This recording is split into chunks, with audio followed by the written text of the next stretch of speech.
Out of Southwest Oregon, a mass shooting where a gunman shot and killed 9 people and wounded several others. The incident once again is raising so many questions, including why?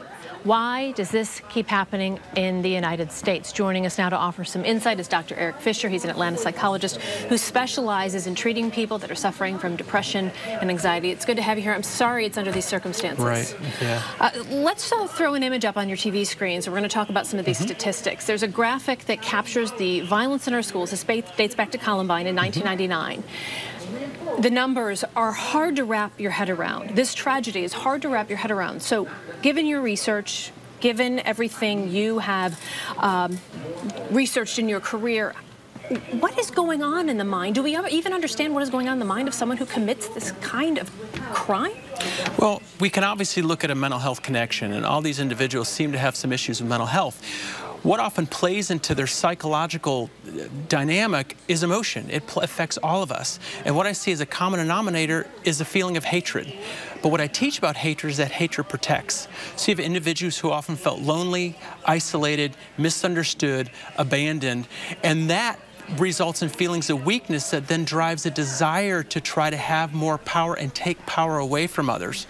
We also have to look at the structure of our family and our communities that sometimes feed the way that they feel about themselves in the world. I want to go back to what you just said, the loneliness that often comes. It's amazing that we do have such loneliness today. It's very real considering how people are so connected through technology. We're really not connected.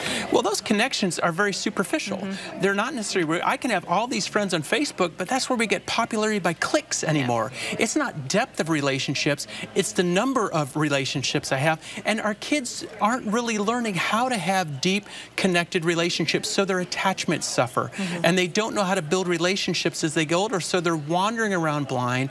They don't necessarily know how to build up their relationships, let alone other aspects of their lives. I was reading some research from a University of Alabama criminologist that was talking about the problem with guns in this country, he said, was one of the big problems. But he said it's also a culture that's all about fame. It's a culture that's all about seeking a better life. And we have young people that are really disillusioned with their dreams not coming true. And that feeds into it, he says. Right. Well, that has to do with hope. You know, what I would say is depression is based in hopelessness. Anxiety is based in helplessness. But when you lose hope and you feel powerless also to affect change in your life, and then you feel angry and rage and hatred, you often want to try to take things from other people rather than look at how you can find hope in your life.